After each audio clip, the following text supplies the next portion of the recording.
Shalom and welcome back to Bible Verse Today. Today we invite you into one of the most powerful narratives in all of Scripture, the life of Yosef or Joseph. This is the story of a young man clothed in favor, and then stripped by betrayal. He was thrown into a pit, sold into slavery, falsely accused and forgotten in prison. And yet he rose, not just to survive, but to fulfill a divine destiny.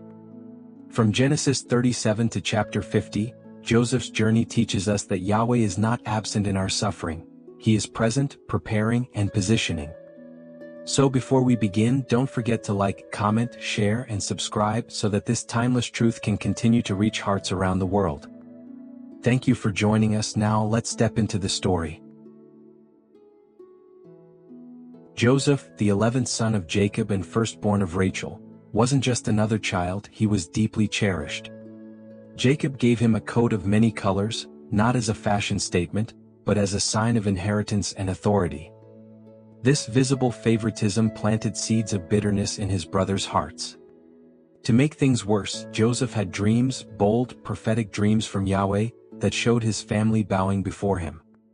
To the others it felt like arrogance. But to Yahweh, it was destiny whispering through the night. Joseph didn't seek power, he simply carried what was given. Yet sometimes even divine favor can make you a target. The day came when jealousy turned into a plan. Joseph went looking for his brothers in the fields. They saw him from afar wearing that coat and hatred boiled over. "Here comes the dreamer," they mocked. Reuben tried to save him, so instead of killing him they threw him into a pit. But Judah saw a chance. Why kill him when they could profit? Joseph was sold for 20 pieces of silver. The favored son became a commodity. His robe was dipped in goat's blood and shown to Jacob, who believed a wild beast had devoured his son. Joseph's journey into suffering had begun. Joseph was sold to Potiphar, an Egyptian officer. He had every reason to fall into despair, but he didn't. Yahweh was with him. Everything Joseph did prospered, and Potiphar soon trusted him with his entire estate. This wasn't luck, it was divine favor in disguise. Joseph, though a slave, lived like a steward with dignity and excellence. But peace was brief. Potiphar's wife tried to seduce him. Joseph refused, choosing righteousness over pleasure. His loyalty cost him his freedom. Falsely accused, he was thrown into prison. Yet again Joseph didn't break. Because even in chains his spirit soared. Even in prison Joseph found favor. The warden recognized his leadership and placed him over all other inmates.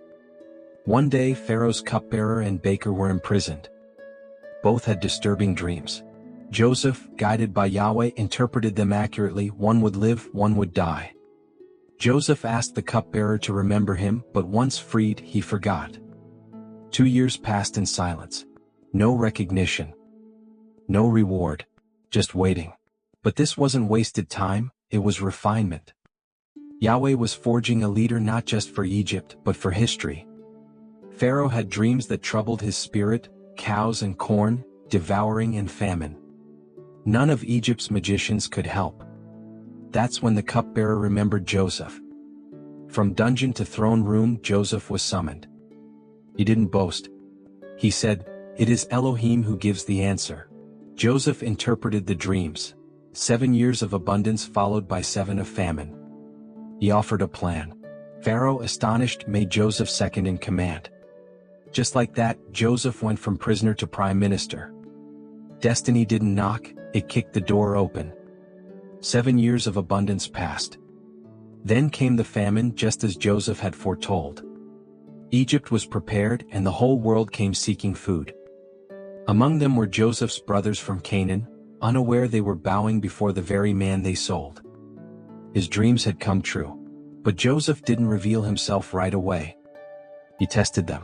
Were they still the same men who betrayed him? Or had time changed them? Behind the stern face of a ruler was a heart trembling with memories. This was no longer about food, it was about reconciliation, redemption, and healing wounds that ran deep. Joseph accused his brothers of being spies and demanded they bring Benjamin, the youngest, to prove their honesty. Reluctantly they agreed. When they returned with Benjamin, Joseph wept in secret. He arranged another test. He hid his silver cup in Benjamin's sack, then accused him of theft. Would the brothers abandon Benjamin like they once did Joseph? But Judah stepped forward. "Take me instead," he pleaded. This was no longer the selfish, envious man from years ago. Joseph saw it. Their hearts had changed. What was broken might be restored. Overwhelmed with emotion, Joseph could no longer keep up the act. He dismissed the Egyptians, stood before his brothers and cried, "I am Joseph. Is my father still alive?" Silence. Terror. But then came mercy. Joseph embraced them weeping. "Don't be angry with yourselves," he said, "for Elohim sent me here to preserve life." In that moment, pain turned into purpose. Betrayal became blessing. This wasn't just a family reunion, it was a divine revelation of grace. Pharaoh welcomed Joseph's family into Egypt and offered them the land of Goshen, a fertile region. Joseph brought Jacob to meet Pharaoh. The father who once wept in mourning now blessed a foreign king. Joseph, the once forgotten son, now provided for nations. His wisdom, forged through pain, became a vessel of provision. What began in a pit ended in a place of abundance. Yahweh's promise wasn't just fulfilled, it overflowed. Joseph's story is one of Tzarah, affliction, constriction, tight spaces. But in Hebrew, the pictographic meaning of Tzarah reveals something deeper. A righteous leader is revealed. The pit, slavery, prison, these weren't delays, they were doorways.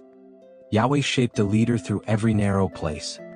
"You meant evil against me," Joseph told his brothers, "but Elohim meant it for good." This isn't just a story of survival, it's a testimony of transformation. Every trial has a purpose. Every wound a future. And every setback a setup for glory.